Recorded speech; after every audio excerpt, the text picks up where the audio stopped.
अस्सलाम वालेकुम। होपफुली आप सब ठीक होंगे जी। जिस तरह आप सबको पता है कि हम इसमें इस प्लेटफॉर्म के ऊपर इम्पोर्टेंट जो हमारे आर्टिकल्स होते हैं उनकी समरी लेके आते हैं, स्पेशली जो डॉन के आर्टिकल्स होते हैं। सो इसके साथ साथ आपको ग्रामर के ऊपर लेक्चर्स, फिर हिडन सीरीज जो हमने स्टार्ट की हुई है हिडन हिस्ट्री के नाम से।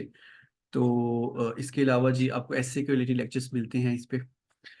आज हम जो स्टार्ट करते हैं, जो डेली आपको आर्टिकल्स की समरी मिलती है।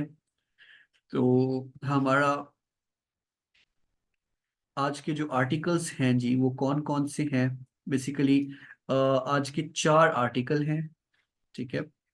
और मैं आपके साथ स्क्रीन शेयर करता हूँ। ये डॉन के 4 आर्टिकल हैं जी। और एक है इंटरसेक्टरल हेल्थ, यही टू सम एक्सटेंट इम्पोर्टेंट है। और दूसरा है जी MHPSS रोड मैप इन केपी। ये बेसिकली मेंटल हेल्थ के रिलेटेड है। फिर शी न्यू बेस्ट, तो ये फ्रीदा अकबर, अकॉर्डिंग टू राइटर, कि वो एक प्रोमिनेंट फिगर थी जी सोशल सर्विसेज में या टीचिंग में जी। तो उनको ट्रिब्यूट उन्होंने दिया है थ्रू हर आर्टिकल। और फिर है ग्रेवयार्ड ऑफ कोल, इसमें कोल माइनस के अबाउट बात की गई है, उनके राइट्स की बात की गई है। अ, इससे पहले जी मैं आपको एक और चीज यहाँ पे दिखाना चाह रहा हूँ कि अगर आपको आर्टिकल्स की ये जो डॉन एडिटोरियल्स हैं, अगर आपको इनकी वोकैब चाहिए हो तो आप हमसे कमेंट बॉक्स में बता सकते हैं हमें इस वीडियो के नीचे। तो हम आपको वोकैब की ये जो पीडीएफ है ये शेयर कर देंगे जी। ये हमने ये जो आज के आर्टिकल्स हैं उनमें से ये वोकैब निकाली है, ये सारी की सारी जी। चलिए आज हम शुरू करते हैं जी। हमारे जिस तरह मैंने आपको बताया कि ये जो फर्स्ट 3 आर्टिकल्स हैं जी, सॉरी फर्स्ट 3 लास्ट 3 आर्टिकल्स जो हैं, MHPPSS रोड मैप इन पाकिस्तान केपी, और शी न्यू बेस्ट, और ग्रेवयार्ड ऑफ कोल। तो मैं थोड़ा सा इसके ऊपर बात करूंगा, बाकी फैक्ट्स एंड फिगर आप डेफिनेटली इसको पढ़ेंगे तो आप इसमें से निकाल लेंगे जी। सबसे पहले जो है MHPSS रोड मैप इन पाकिस्तान, यानी कि ये मेंटल हेल्थ के रिलेटेड है केपीके में। और इसकी राइटर हैं जी अस्मा हुमायूं, होपफुली यही नेम है या अस्मा हुमायूं इसकी राइटर हैं जी। तो इसमें वो क्या बात कर रही हैं, इसमें बेटा वो एक केस है चित्राल की लड़की का, उसको डिस्कस करती हैं। फिर पाकिस्तान के अंदर जो ओवरऑल जो मेंटल हेल्थ के साइकेट्रिस्ट हैं उनके बारे में बात करती हैं, उनकी रिसर्च के अबाउट बात करती हैं। पाकिस्तान में जो फैसिलिटीज हैं इन सब चीज़ों को लेके उसके अबाउट बात की जाती है, जो स्टडी करवाई जाती है पाकिस्तान में उस पे ऊपर भी बात करती हैं। फिर पाकिस्तान के पास जो टेक्नोलॉजी है मेंटल जो डिसीज होती है उसको डायग्नोस करने के लिए, उसके ऊपर बात होती है, जिसमें वो स्पेसिफिकली चित्राल जो वुमेन है उसका जी वो डिस्कस करती हैं उसके केस को। एंड फर्दर वो डिफरेंट एरियाज जो हैं केपीके की, उनमें बात करती है कि कितने डॉक्टर्स हैं। वो आप फैक्ट्स एंड फिगर्स में देख सकते हैं। जिस तरह यहाँ पे देखिए कि उन्होंने बताया कि 100 doctors from Chitral, Haripur, Kohat, lower दीमान, सहरा, Mardan, Nowshera, Peshawar and Swabi were train under this project. यानी कि उनको स्पेसिफिकली जो ट्रेनिंग दी जाती है पाकिस्तान में, एक वो यहाँ पे उसके ऊपर भी बात कर रही हैं, उसके प्रोसीजर्स के ऊपर भी बात कर रही हैं जी। और इसके साथ साथ जो वो बात करती हैं कि हमारे यहाँ स्पेशली केपीके में जो साइकेट्रिस्ट की कमी है, और टोटल जो 44 डिस्ट्रिक्ट्स हैं केपीके में, और उनमें जी 13 डिस्ट्रिक्ट्स में ही सिर्फ और सिर्फ जो साइकेट्रिस्ट हैं, ये जो फैसिलिटी है ये अवेलेबल है। और बाकी में ये नहीं है अवेलेबल ये फैसिलिटी। और डेफिनेटली हमारे यहाँ जो मेंटल हेल्थ की मरीज हैं वो बहुत ज़्यादा हैं। और अगर हम देखें तो वो बात करती हैं कि 70% जो देखते हैं तो वो मोस्टली वुमेन होती हैं, या जो बच्चे होते हैं, या ऐसे लोग हैं जो जिनकी एज 40 से कम है। बूढ़े नहीं हैं, 40 से कम है जी। अडल्ट जो सॉरी एजेड लोग हैं उनकी बात वो कर रही हैं कि वो डिप्रेशन की वजह से उनको मेंटल डिसीज कोई ना कोई हो जाती है। तो बेटा स्पेसिफिकली इसके ऊपर वो मेंटल हेल्थ के ऊपर बात कर रही हैं पाकिस्तान के अंदर, और स्पेसिफिकली खैबर पख्तूनख्वा में यानी कि केपीके में। और फिर उसके अबाउट क्या फैसिलिटीज हैं इसके रिलेटेड बात की जाती है इसमें। तो होपफुली अब आपको ये पढ़ने में आसानी होगी। और जिस तरह मैंने आपको बताया कि इसकी वोकैब जो है, हमने आर्टिकल टू आर्टिकल यानी कि जो ओपिनियन टू ओपिनियन हमने वोकैब निकाली है। अगर आप में से किसी को चाहिए हो तो आप हमें हमसे कांटेक्ट कर सकते हैं, और कमेंट बॉक्स में आप यूट्यूब के जो इस वीडियो के नीचे कमेंट करेंगे तो हम आपको प्रोवाइड कर देंगे। फर्दर जी जो हमारा नेक्स्ट आर्टिकल है, जिस तरह मैंने आपको बताया कि शी न्यू बेस्ट, तो बेसिकली इसमें जो आर्टिकल जो इसमें राइटर हैं जुबैदा मुस्तफ़ा, वो बात करती हैं फरीदा अकबर के बारे में, जिन्होंने मॉन्टेसरी की एक फिलॉसफी को पाकिस्तान में आगे बढ़ाया। और वो थोड़ा सा उनके लिए ये पूरा आर्टिकल बेसिकली उन्होंने उनको टेरिब्यूट किया हुआ है। वो सैड हैं कि वो इतनी जल्दी सडनली उनको छोड़ के क्यों चली गई हैं, बिकॉज उनकी डेथ हो चुकी है। और इसके साथ साथ वो उनकी जो खिदमात थी उसके ऊपर बात करती है। वो कहती हैं कि उनको फेयरवेल हम देना चाह रहे थे, बट अनफॉर्चुनेटली वो पहले ही हमें छोड़ के चली गई। सो डेफिनेटली ये जी उन्हीं के अबाउट लिखा गया है। आप अगर इसको पढ़ना चाहें तो आप पढ़ सकते हैं, लेकिन ये इतना इंपॉर्टेंट नहीं है। मेंटल हेल्थ वाला भी कुछ खास नहीं है, लेकिन इसमें फैक्ट्स एंड फिगर आपको मिल सकते हैं। और डेफिनेटली आप वो फैक्ट्स एंड फिगर्स लाजमी अपने पास रखें, सो दैट आपको अपनी आर्ग्यूमेंट्स में इसके लिए बहुत हेल्प मिलती है। फिर नेक्स्ट है ग्रेवयार्ड ऑफ कोल। सो बेटा, जिस तरह मैंने आपको स्टार्ट में बताया था कि इसमें जो राइटर हैं इसके, उनका नाम है नईम सदीक, राइटर का नाम है बेटा। और वो बताते हैं कि किस तरह से जो कोल माइनर्स होते हैं, यानी कि बेसिकली यहाँ पे कोल माइनर्स के बहुत बात हो रही है कि पाकिस्तान के अंदर जो कोल माइनर्स होते हैं कैसे उनकी जो लाइफ है वो जी थ्रेट के ऊपर है। ठीक है। और पाकिस्तान में तकरीबन हर साल 300 माइनर्स मर जाते हैं जी, कोई ना कोई डिजास्टर की वजह से माइंस में। और जो बेचारे माइंस में काम करते हैं, ना उनको जॉब सिक्योरिटी है, ना जी जॉब के बाद जो फैसिलिटीज जो अलाउंस मिलते हैं वो हैं जिनको। इसके अलावा अगर उनमें से किसी की डेथ हो जाए तो उनकी उनकी जो फैमिली है उसके लिए कोई फैसिलिटीज नहीं है। तो इन तमाम वो ग्रीवेंसेस के ऊपर बात करते हैं इस आर्टिकल में। और फिर वो क्रिटिसाइज करते हैं गवर्नमेंट को कि उन्होंने क्यों उनको तहफ़्फ़ुज़ फराहम नहीं किया, उनके लिए क्यों जो हमारा लॉ है उसके अंदर कोई भी प्रोटेक्शन नहीं है उनकी फैमिली के लिए, उनके लिए। और उनको जी उनके साथ एक सुतेला एक बिहेव किया जाता है गवर्नमेंट की तरफ से, राइटर उसको क्रिटिसाइज करता है। एंड फर्दर इसमें भी कुछ फैक्ट्स एंड फिगर्स राइटर हमें बताता है। और फिर राइटर हमें जी एक और जो बहुत इंपॉर्टेंट चीजें हैं कि किस तरह से जो करप्ट ऑनर्स होते हैं या जो कॉन्ट्रैक्टर्स हैं उन माइंस के, जहां पे ये कोल माइनर्स काम करते हैं, किस तरह से वो इनको एक्सप्लॉइट करते हैं, इनकी मजदूरियां खा जाते हैं, किस तरह से वो जी इनके हकूक को सलब कर जाते हैं और इनके यहाँ, और वो अमीर से अमीर तर होते जाते हैं और इनके यहाँ माइस्ट्री और पॉवर्टी जो इंक्रीज होती है। तो उन तमाम चीजों के ऊपर भी राइटर इसके ऊपर बात करता है। एंड अगेन राइटर कहता है कि अगर आपने इस इन कोल माइनर्स को बचाना है तो आपको एक इफेक्टिव पॉलिसी के साथ मूव करना पड़ेगा। तो बेटा आप इसको पढ़ेंगे तो आपको इसमें से भी जी जो पाकिस्तान के कोल माइनर्स की इस वक्त हालत है उसके रिलेटेड आपको अंदाजा होगा। और जो हमारा आज का इम्पोर्टेंट आर्टिकल है वो है जी इंटरसेक्टरल हेल्थ। ये जफर मिर्जा साहब का है, और ये प्राइम मिनिस्टर इमरान खान के असिस्टेंट भी रहे हैं, special assistant to health specially. इसमें वो बात करते हैं कि उन्होंने लास्ट कॉलम एक लिखा था जिसमें उन्होंने डिस्कस किए थे वो इसेंशियल हेल्थ सर्विसेज पैकेज को उन्होंने डिस्कस किया था। और वो यहाँ पे ये बताते हैं कि जो हेल्थ केयर का सिस्टम है वो तीन अप्रोचेस के थ्रू मूव करता है।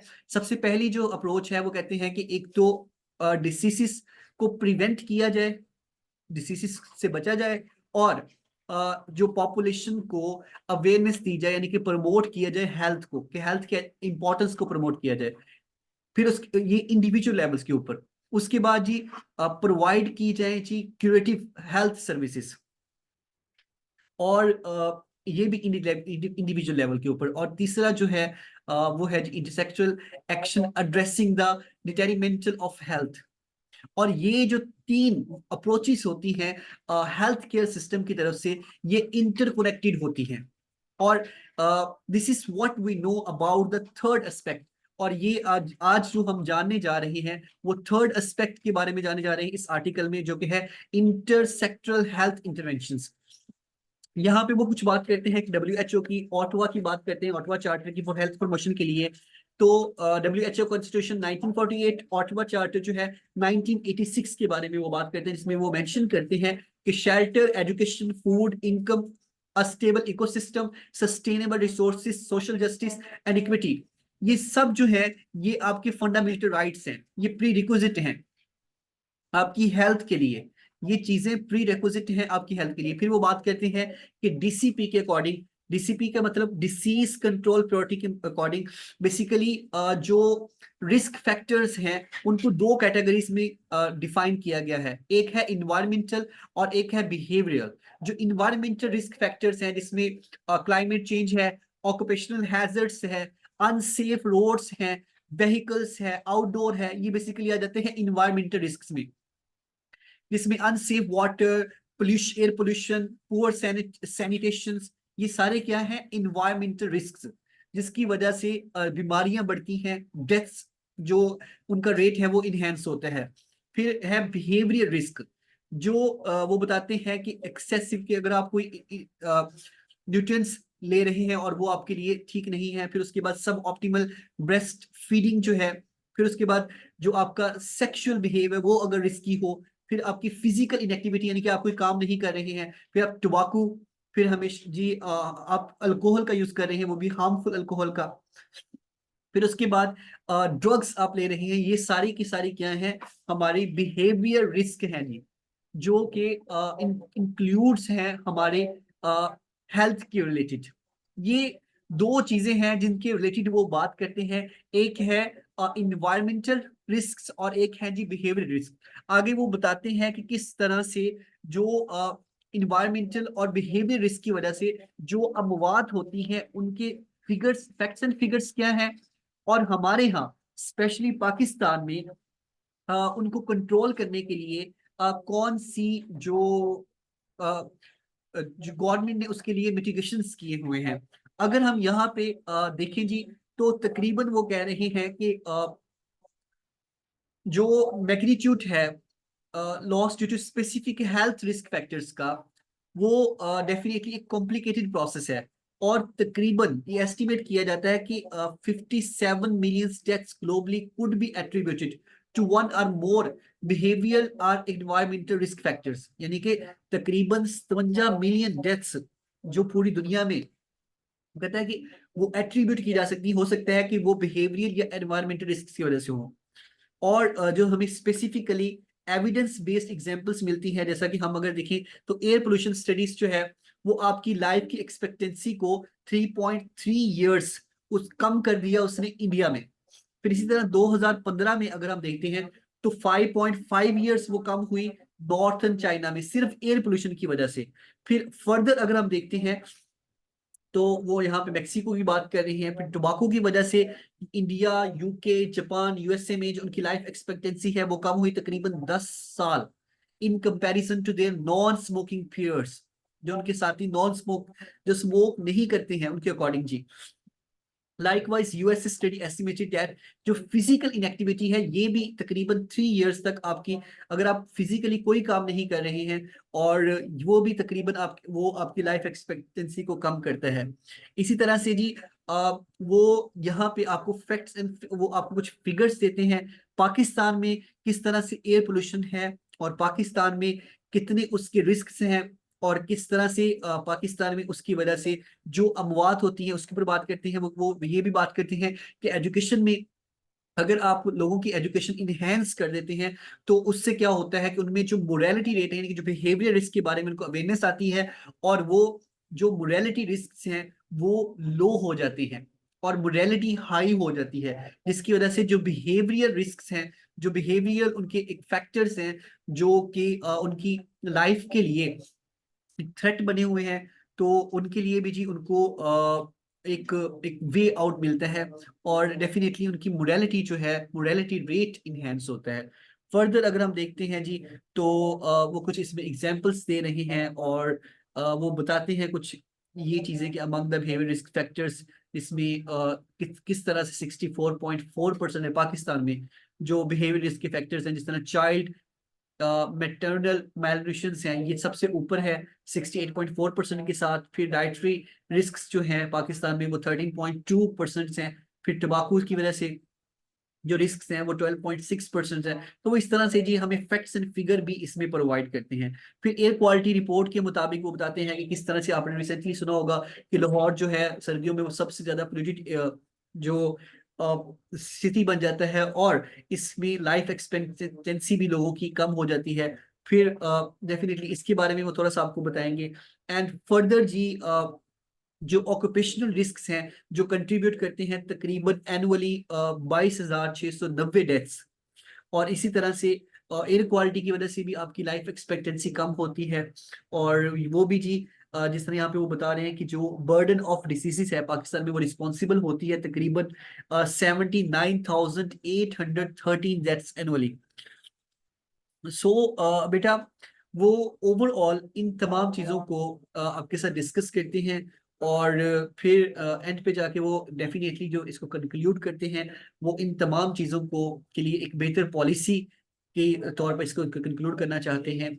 और ये वो कहते हैं कि अगर गवर्नमेंट इसके लिए एक बेहतर पॉलिसी बनाए, यानी कि एजुकेशन दे, क्लाइमेट चेंज के बारे में अवेयरनेस दे, फिर उसके बाद प्लानिंग डेवलपमेंट के बारे में बताया जी, उसके बारे में अवेयरनेस हो, national food security and research की जाए, तो फिर हम इन तमाम जो ये तो थ्रेट्स हैं, इन्वायरमेंटल या बिहेवियर थ्रेट्स हैं, इनसे हम निपट सकते हैं। और जो हमारी नेशन को, जो लोगों को जो हेल्थ की थ्रेट्स हैं जी, जिनकी वजह से उनकी लाइफ एक्सपेक्टेंसी कम हो रही है, वो भी इनहेंस हो सकती है। सो ये हमारे 4 आर्टिकल थे जी। और अगेन अगर आपको इसके रिलेटेड इसकी वोकैब चाहिए होगी तो आप हमें बता सकते हैं, जो कि हमारे इस वीडियो के नीचे आप कमेंट में बता सकते हैं जी। एंड फर्दर अगर आपको ये वीडियो अच्छी लगे जी तो इसको शेयर करें, चैनल को सब्सक्राइब करें। Thank you so much.